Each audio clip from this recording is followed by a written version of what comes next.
¿Sabías que una sola palabra del Papa puede sacudir al mundo? No impone leyes ni comanda ejércitos, pero sus palabras atraviesan fronteras, inspiran decisiones y mueven masas.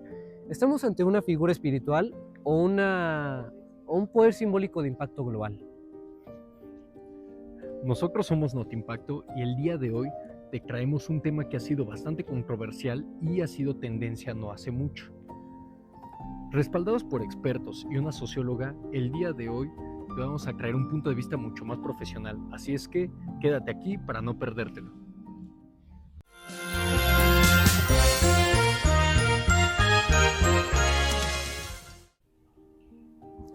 En apariencia, el Papa no parece controlar el mundo, pero sus mensajes generan tendencias globales, reformulan narrativas también y cambian la manera en que se debaten los temas internacionales.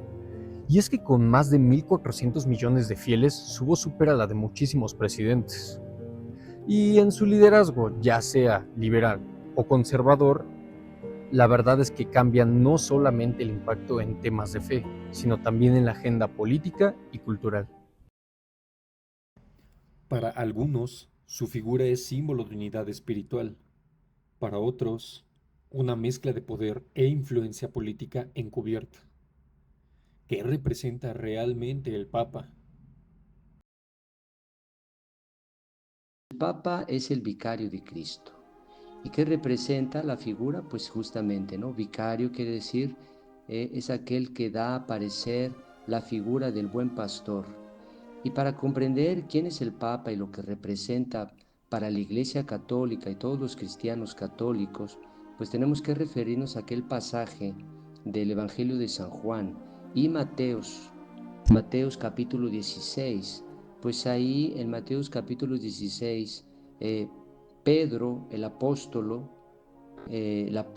Pedro, va a hacer una profesión de fe y Cristo, Hijo de Dios, dice: bienaventurado Pedro, porque esta revelación no te fue dada por la carne, es decir, por los hombres, no es a partir de una reflexión, por más brillante que sea, una reflexión personal que tú llegas a comprender que yo soy el Hijo de Dios.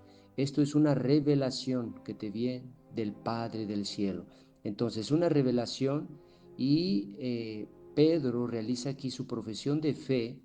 Y es después que Cristo le dice: y tú eres Pedro, porque se llamaba Simón. Entonces, Pedro es un nombre que da a Cristo, a Simón, a este apóstol, y le dice: y tú eres Pedro, es decir, piedra, y sobre esta piedra yo voy a edificar mi iglesia, y los poderes del infierno no prevalecerán sobre ella. Entonces, ¿quién es el Papa?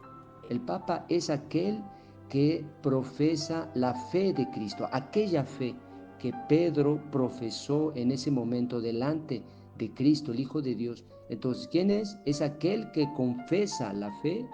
¿Y qué representa? Pues representa el buen pastor.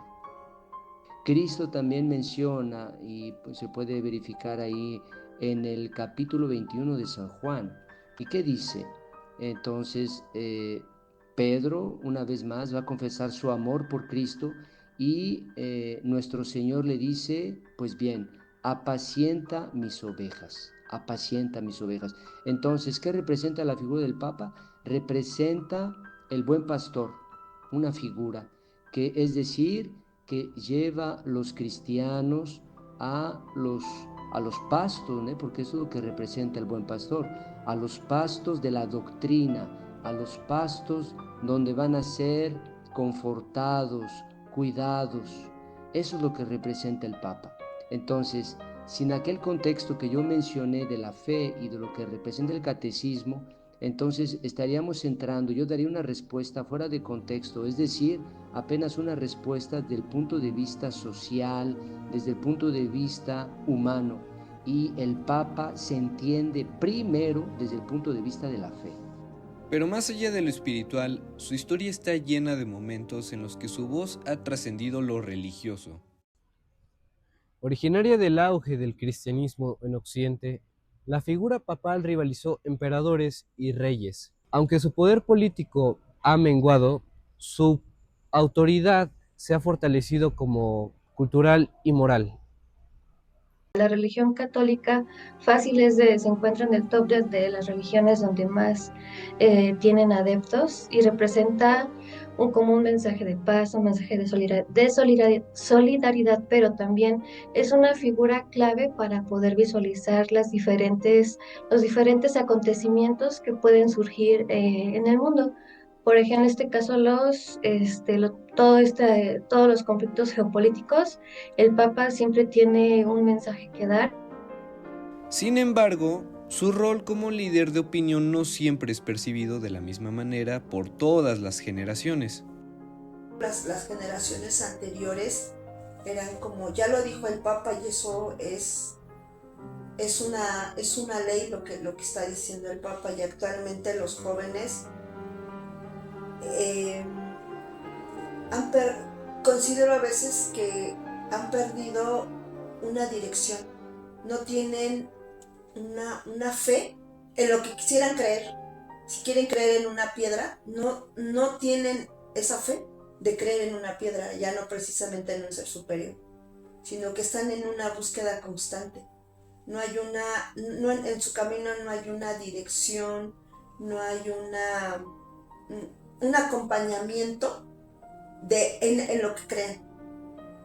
Entonces la iglesia, pues sí, todavía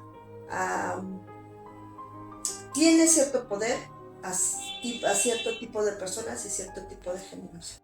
A lo largo de los siglos, la imagen del Papa ha sobrevivido a las guerras, escándalos y transformaciones sociales. ¿Cómo se ha mantenido vigente? Cuando uno estudia un poco la historia de la iglesia y la historia de los papas, entonces uno puede quedar sorprendido de las situaciones que se vivieron y de los dramas que vivió la iglesia al tener tanto papas mártires y santos como papas que dejaron mucho que desear. Entonces, ¿cómo se comprende? Pues yo pienso que el primer milagro ya es que la iglesia ha continuado a través de los tiempos, y voy a decirlo de este modo, que el Papa que fue santo y el Papa que lo fue menos, e incluso aquellos papas que se dejaron llevar por posiciones políticas y hasta escándalos terribles en un momento dado, pues todo eso la iglesia atravesó, y hasta inclusive aquellos papas que realizaron escándalos nunca se desviaron de la verdadera fe y de la doctrina. Entonces es por eso que yo digo que es un milagro que a través de los tiempos la iglesia permanezca en la enseñanza de Cristo. Queridos hermanos y hermanas,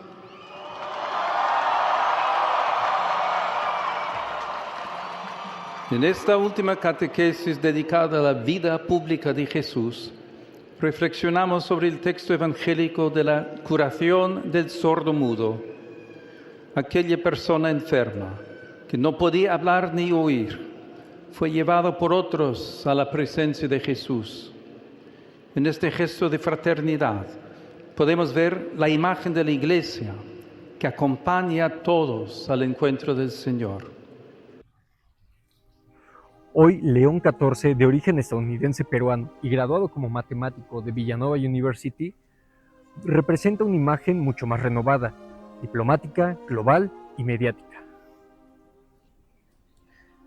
Aunque el Vaticano es el estado más pequeño, su simbolismo es inmenso.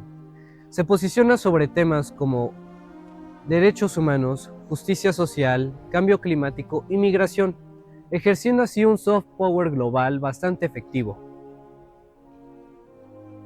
El Vaticano, el Papa, los cardenales tienen una estrecha relación, al ser élite, tienen una estrecha relación con diferentes gobiernos en muchas partes del mundo. Un ejemplo muy claro, Juan Pablo II. Podemos asegurar que tuvo muchas visitas a México, ¿no? Y dejando de lado esta devoción que tenía por la Virgen de Guadalupe, lo que yo apenas me enteré, gracias a mi carrera, es de que él apoyaba el mensaje del neoliberalismo. Él vino cuando el neoliberalismo estaba en su punto máximo, y claramente el Papa y la Iglesia tiene un gran poder con los gobiernos, sobre todo por este ejemplo que te digo, ¿no? En los puntos más altos del neoliberalismo es cuando más se movió, es cuando más visitas tuvo el Papa a México, ¿no? Y es más cuando el gobierno se encontraba, obviamente, se encuentra en un modelo neoliberal. Entonces sí hay como te había comentado anteriormente, sí hay una influencia muy grande dentro de los gobiernos. Pero para la Iglesia, esa influencia tiene un sentido distinto. De esta. Dice, ¿qué impacto? Pues tiene un gran impacto para los verdaderos católicos, porque sabemos que es el vicario de Cristo. Entonces no recibimos a partir de esta perspectiva, pues la enseñanza del Papa con un gran respeto. Claro que un verdadero católico sabe distinguir también la autoridad y es decir que el Papa tiene.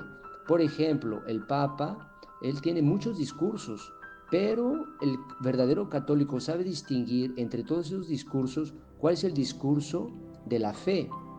Y esto se ve claro en diferentes documentos. Entonces, si el Papa realiza en una entrevista algún comentario, voy a tomar un tema polémico, por ejemplo, cuando fue aquello de la vacuna. Si el Papa se pronuncia con referente a la vacuna, bueno, tiene un punto de vista y católicos pueden seguir su enseñanza, pero el Papa sobre todo no tiene autoridad sobre la doctrina, porque es el que garante la doctrina de Cristo. Entonces, en ese sentido, claro que los católicos instruidos, fervorosos y que que están cultivando su fe, pues en ese sentido el Papa va a tener un gran peso cuando hable con relación a la fe.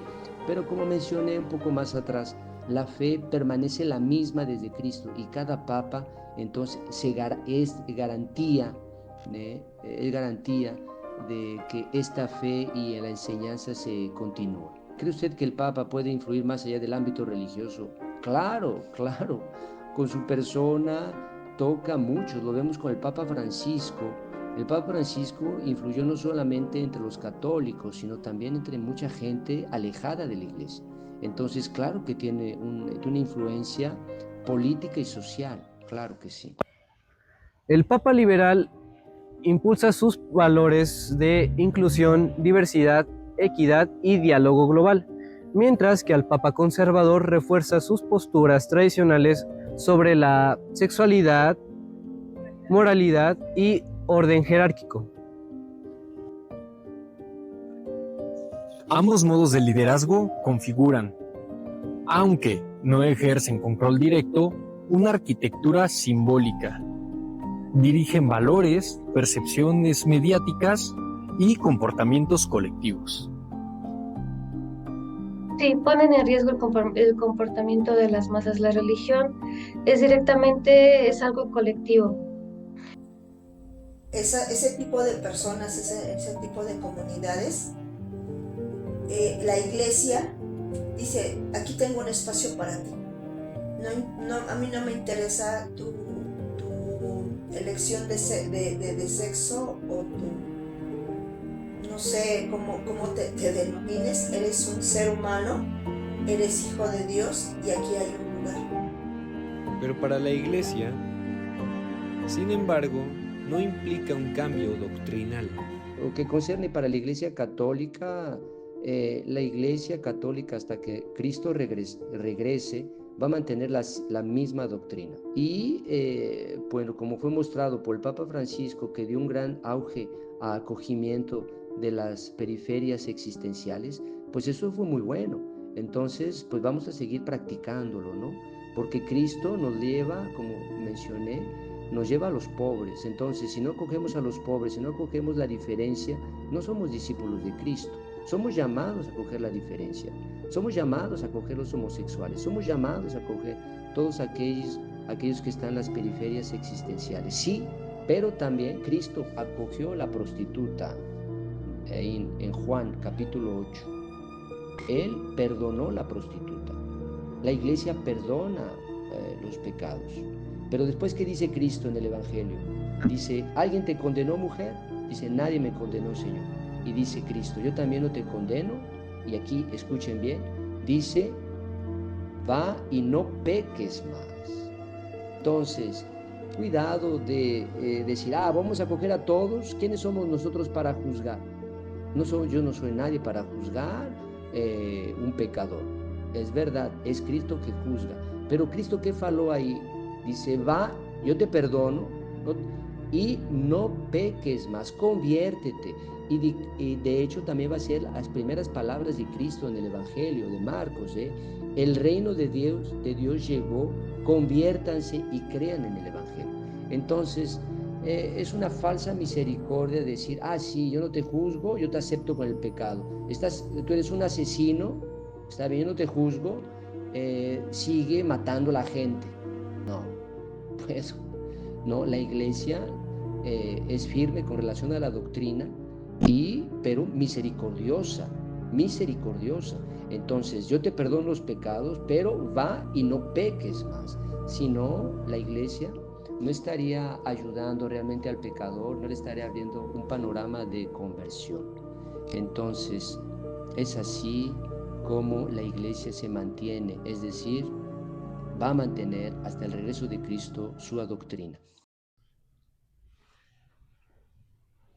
Cada vez que el Papa se pronuncia sobre el aborto, migración o eutanasia, se generan titulares, posts virales, debates y hasta tensiones diplomáticas. Se puede decir que su voz establece agendas. En Estados Unidos hay un debate muy grande, Su Santidad, alrededor del aborto. Yo sé cuál es la posición de la Iglesia en este caso, pero ¿usted cree que una mujer que fue violada tiene el derecho a no tener a su hijo, que es producto de esa violación? Mira, yo sobre el aborto digo esto. Cualquier libro de embriología, de esos que estudian los chicos en segundo año de la universidad, libro de embriología serio, se dice que al mes de la concepción, incluso antes que la madre se dé cuenta, está todo el sistema de los órganos ya dibujado dentro y el DNA está claro. Sí. O sea, es un ser vivo. No digo una persona, es un ser vivo. Entonces yo me hago una pregunta. ¿Es lícito eliminar un ser vivo para resolver un problema? Segunda pregunta. ¿Es lícito alquilar un sicario para resolver un problema? Y ahí está todo. De ahí no me vas a sacar, porque es la verdad. Siempre tienen como que esta forma como de predicar con el ejemplo, ¿no? Y sigue, en cambio sí tiene un gran poder para poderlos controlar. Lo que ellos siempre tratan es de que la religión siempre se encuentre vigente, que obviamente por eso se le llama conservadurismo, porque se tratan de conservar las tradiciones de lo que debe de ser lo que debe de ser una sociedad, ¿no? Cómo debe ser cómo ser un buen humano, ¿no? Entonces ellos, en este caso, pues tienen muchos mensajes de propaganda para las personas pues que no se encuentran como tal no se encuentran identificados, ¿sí? Siento que en esa parte la iglesia tiene una gran apertura y una gran perspectiva para de seguir difundiendo la palabra de Dios, sobre todo basada en el mandamiento que dejó Jesús. Amarás a tu prójimo como a ti mismo, siendo el primer mandamiento, que amarás a Dios con toda tu alma, con todo tu corazón, con todo tu ser. Y en el Nuevo Testamento, con la venida de Jesucristo, que dijo, amarás a tu prójimo como a ti mismo, y considero que la iglesia está tomando este mandamiento de una manera con mayor fuerza, incluyendo al ser humano. Enfrentar discursos papales también tiene bastantes riesgos, como lo es la presión editorial, la autocensura, la estigmatización y malinterpretación de dichas palabras. Además de que hay gente que saca teorías conspirativas como el Papa Negro o el fin del mundo. Esto lo único que hace es desprestigiar y malinformar a los medios de comunicación si es que no se gestionan éticamente. Por ejemplo, la primera institución que se tiene al nacer es la familia, ¿no? Luego es la religión. O sea, digamos que directamente tiene un control social la religión, dado que siempre se va a ver desde un punto de vista colectivo. Siempre va a ser colectivo la religión, siempre, siempre. Nunca se va a ver de una forma individual. Se necesita de lo colectivo para que se pueda funcionar una religión. Se pierde incluso la propia identidad para poder, para poder pertenecer a la religión. Muchas personas dirían que incluso diversas religiones pueden incluso considerarse como sectas, ¿no? Pero eso ya es otro tema. Pero sí, definitivamente sí es uno de los principales, principales elementos para poder ejercer un control social. Pero la visión generacional revela otra cara de este gran desafío. Pues es que como que la gente está abierta y como que espera su opinión respecto de todo, porque ahorita ya está más abierto con muchas posibilidades de opinión y la gente está ya no está como estábamos como en un despertar de conciencia. Ya no es tanto como la religión católica, los musulmanes, los budistas, no sé, está abierto a todo. Ya hay una diversidad de religiones y creencias. ¿De qué manera las iglesias evangélicas han sido infiltradas por el globalismo, Agustín? Mira, a las iglesias evangélicas, a muchas de ellas, se les ha metido teologías problemáticas. Por ejemplo, la teología queer. Hoy está afectando muchísimas iglesias de Occidente. La idea de, por ejemplo, de que en la Biblia hay contenido que respaldaría la ideología de género. Incluso en Amazon uno hoy puede encontrar la Biblia queer, la Biblia gay, la Biblia LGBT. Hay muchas iglesias que están promoviendo esto actualmente. Luego hay un caso intermedio, no tan grave, pero que no deja de ser por eso grave, que es la iglesia dormida. Es la iglesia que quizás no ha aceptado este tipo de locuras, pero que dice yo tampoco tengo ninguna responsabilidad. Esto es más o menos como quien camina a la orilla de un río y ve una persona que se está ahogando.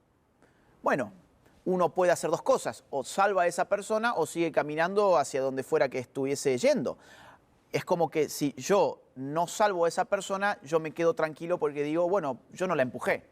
Es decir, yo soy una buena persona porque no empujé a esa persona al río, no es mi responsabilidad. Las iglesias que no están reaccionando frente a estos temas es como la persona que pasa al lado de alguien que se está ahogando y sencillamente continúa su camino porque cree que como él no la empujó, él no tiene ninguna responsabilidad para sacar a esa persona del agua. Claro. Y hay muchas iglesias que están con esa tesitura. ¿Por qué? Bueno, porque lamentablemente a veces esto significa un costo para el pastor de la iglesia.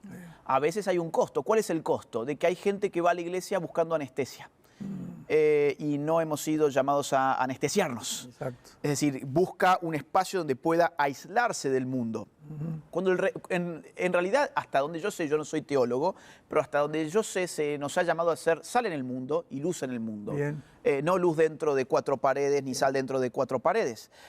Con lo cual, cuando los pastores empiezan a hablar de estos temas, lamentablemente hay gente que se para y se va, porque lo que estaban buscando ahí era anestesia.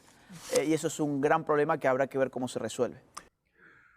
Como lo vieron en el video anterior, nuestro especialista, Laje, nos advierte de un globalismo como estructura social que vulnera tanto tradiciones religiosas como soberanía cultural. En un contexto más conservador, el Papa está en un escenario global donde se puede interpretar la religión como control cultural frente a tendencias más progresistas. El discurso del Papa advierte sobre una religión socialmente resentida y la construcción de valores mediante la presión mediática. Al final, todo esto son comentarios que contrastan bastante contra las opiniones que tiene nuestra socióloga. en este caso el Papa Francisco, me llamaba mucho la atención que, por ejemplo, en cuanto a su imagen era como que un poco austera, ¿no? No ostentaba mucho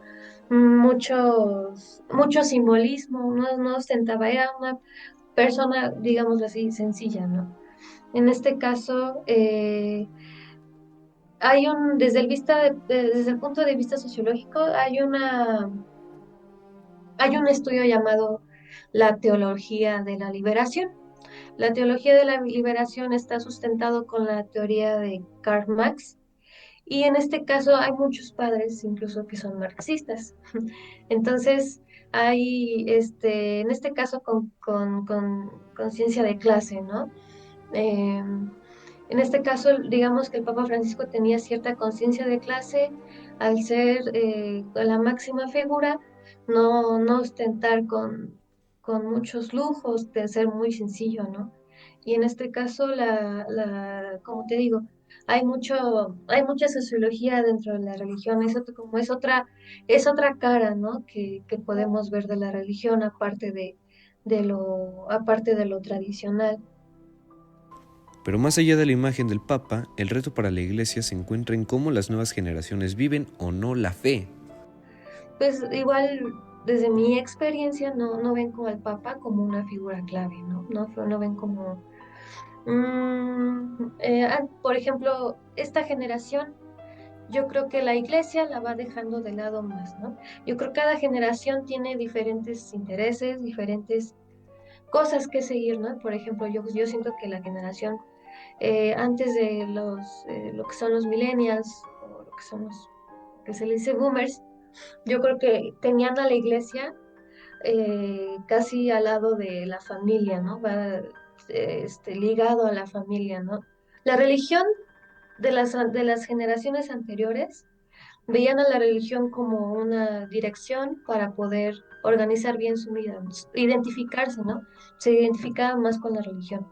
Ahora, desde mi experiencia y en mi generación, yo creo que la religión se ha ido dejando un poco más de lado, ¿no?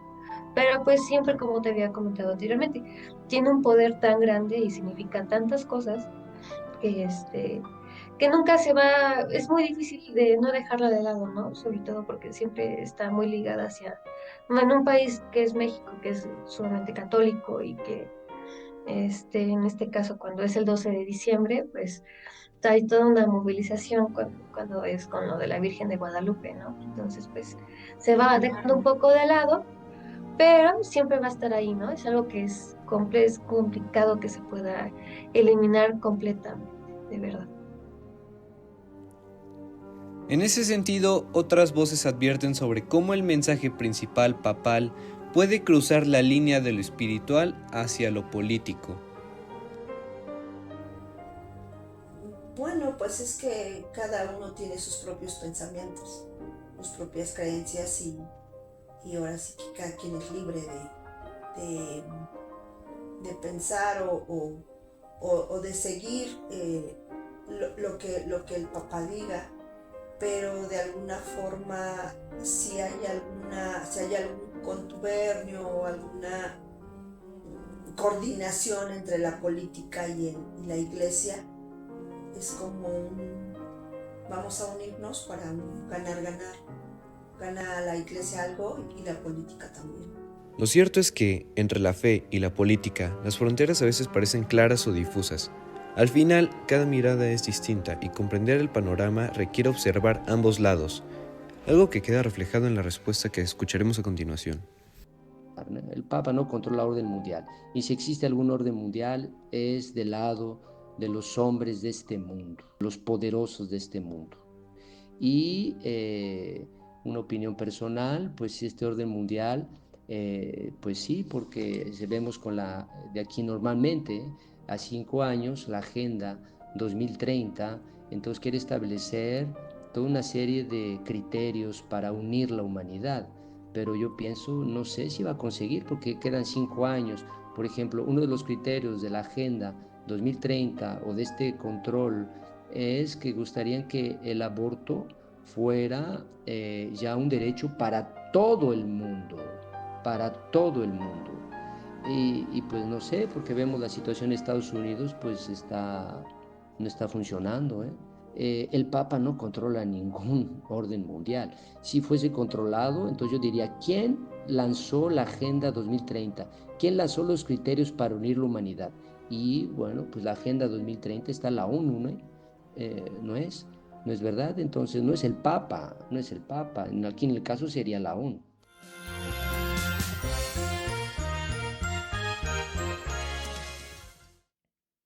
El Papa no domina el mundo, pero su voz atraviesa muros, influye en culturas enteras, construye narrativas y redefine valores globalmente. Su poder no está en la decisión política directa, sino en el liderazgo ético que imprime rumbo al siglo XXI. ¿Tú cómo lo ves? ¿Es liderazgo o control? Déjanos tu opinión en los comentarios. Si te interesó esta reflexión, compártela para que más personas se unan a la charla.